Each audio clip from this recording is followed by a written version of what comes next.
મિત્રો આપણા બધા મનની અંદર એક સવાલ હોય કે કાળ ભૈરવ દાદાની ઉત્પત્તિ કઈ રીતે થઈ. તો મિત્રો આપણા હવામેલના રાજા એવા માનસીજી છે, જે હું તમને બતાવું છું. આ બાજુ જે છે આપણા હવામેલના રાજા માનસી.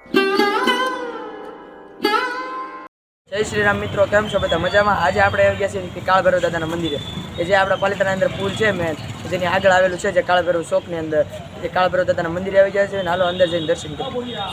મિત્રો, જે આપણી કાળ ભૈરવ દાદાની મૂર્તિ છે, કે જેની બાજુની અંદર શિવલિંગ પણ બિરાજમાન છે. અને તમે જ્યારે આ મંદિરની પ્રદક્ષિણા કરો છો ત્યારે ગમે તે બાજુથી તમે કાળ ભૈરવ દાદાને જોઈ શકો છો, કારણ કે જે આપણી જે જાળી છે, બધી આરસની જાળીઓ છે.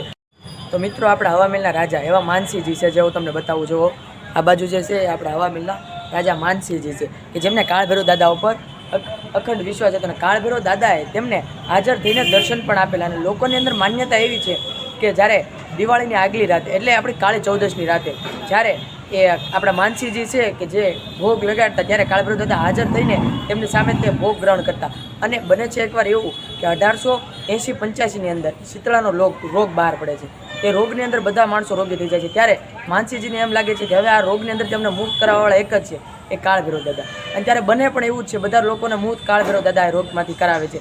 અને ત્યારે ઈસવીસન 1990ની અંદર આપણે આ મંદિરની, કાળ ભૈરવ દાદાના મંદિરની પ્રાણ પ્રતિષ્ઠા આપણા માનસીજી કરાવે છે.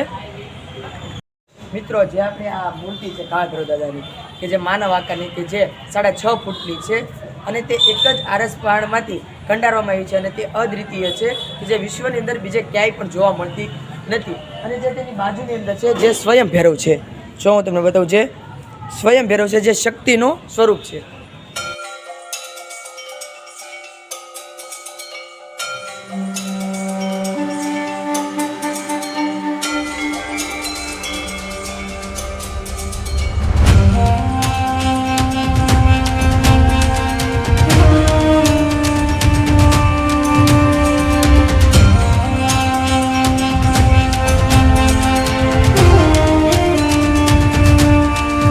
તો મિત્રો, અત્યારે આપણે નામ આવે છે કે ભારતની અંદર 4 એવા સુપ્રસિદ્ધ મંદિર આપણા કાળ ભૈરવ દાદાના, કે પ્રથમ નામ ઉજ્જૈન, કાશી, ઇન્દોર, અને ચોથું નામ આપણા પાલિતાણાનું આવે છે, કે જે સુપ્રસિદ્ધ કાળ ભૈરવ દાદાનું મંદિર છે.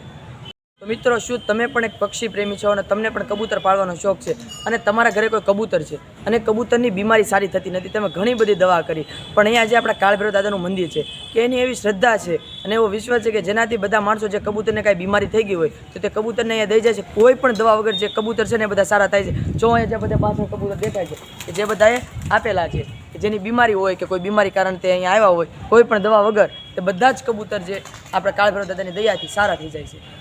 બાજુ આપણું કાળ ભૈરવ દાદાનું મંદિર છે, અને એની આ જ બાજુ અહીંયા આપણા મહાદેવનું પણ મંદિર છે. જો દર્શન કરવા અંદર લઈ જઈને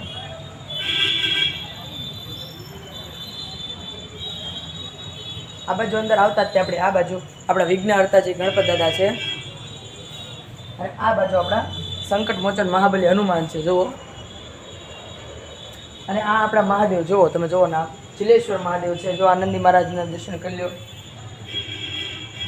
અને આ બાજુ આપણે અંદર શિવલિંગ બિરાજમાન છે, કે જેનું નામ છે ચિલેશ્વર મહાદેવ. હર હર મહાદેવ. મિત્રો, જ્યારે આપણા મંદિર બન્યું, કે જે બહુ પ્રાચીન મંદિર છે આપણું ચિલેશ્વર મહાદેવનું, અને ત્યારે આ મંદિરનું સ્તર બહુ નીચું હતું, જે અત્યારે હાલની અંદર પણ નીચું જ તે સ્તર છે, કે જેનાથી આ મંદિર નીચું છે. અને જ્યારે આપણા કાળ ભૈરવ દાદાના મંદિરના જ્યારે 100 વર્ષ પૂરા થાય છે, ત્યારે મહાયજ્ઞનું આયોજન થયું હતું. અને દર વર્ષે કાળી ચૌદશની રાતે અહીંયા મહાયજ્ઞ કરીને બધા જ તે માણસો આવે છે, રાજકીય બધા આપણા ભારતના બધા મોટા મોટા માણસો આવીને યજ્ઞની અંદર જોડાય છે. તમે પણ કાળી ચૌદશની જ્યારે યજ્ઞ હોય તો અવશ્ય અહીં આવજો એકવાર. આપણે રુદ્ર સંહિતા અને શિવપુરાણના 8મા અધ્યાયની અંદર લખેલું છે કે એકવાર સુમેરુ પર્વત ઉપર જ્યારે બ્રહ્માજી સાધના કરી રહ્યા હતા, ત્યારે બધા દેવતાઓ આવે છે અને કહે છે કે કોણ છે આ દુનિયાની અંદર સૌથી એક જૂનું, કોણ છે પહેલેથી આવેલું? ત્યારે બ્રહ્માજી કહે છે કે સૌથી મોટો તો હું જ છું. ત્યારે એના વિષ્ણુજી પણ આવી જાય છે, કહે છે કે બ્રહ્માજી તમે જૂઠું ના બોલ, સૌથી તો મોટો હું જ છું.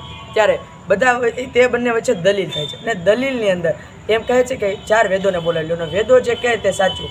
ત્યારે 4 વેદો આવે છે. વેદો આવીને પૂછે છે કોણ મોટું, બ્રહ્માજી મોટા કે વિષ્ણુજી મોટા? ત્યારે 4 વેદો કહે છે કે નહીં, કોઈ પણ મોટું નથી, તમારા બંનેમાંથી સૌથી મોટું તો રુદ્ર છે, શંકર ભગવાન, એ મોટું છે. ત્યારે બ્રહ્માજી તેના 5મા મુખમાંથી શિવજીની નિંદા કરવા માટે છે. શિવજી ત્યાં પ્રસન્ન થઈને આવે છે. ત્યારે શિવજી આવે ત્યારે પણ તે નિંદા જ કરતા જાય છે.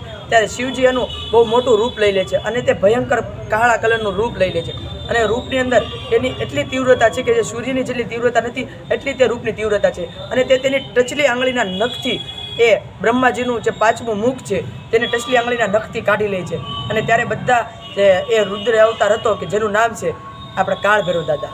જય કાળ ભૈરવ દાદા.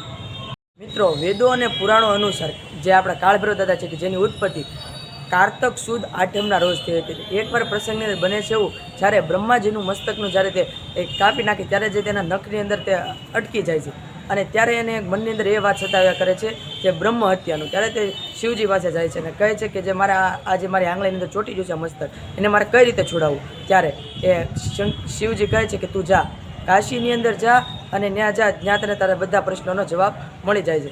ત્યારે તે કાશીની અંદર જાય. કાશીની અંદર જઈને ત્યાં જ્યારે પોગે છે કે જ્યારે પાણીની અંદર તે મસ્તક વયું જાય છે, પાણીની અંદર મસ્તક વયું જાય ત્યારે તે ત્યાં ભૈરવના સાત્વિક ભૈરવ તરીકે ઓળખવામાં આવે છે. કારણ કે જ્યાં માંસ મદિરાનો કાંઈ ઉપયોગ થતો નથી તે માટે તેને સાત્વિક ભૈરવ તરીકે ઓળખવામાં આવે છે.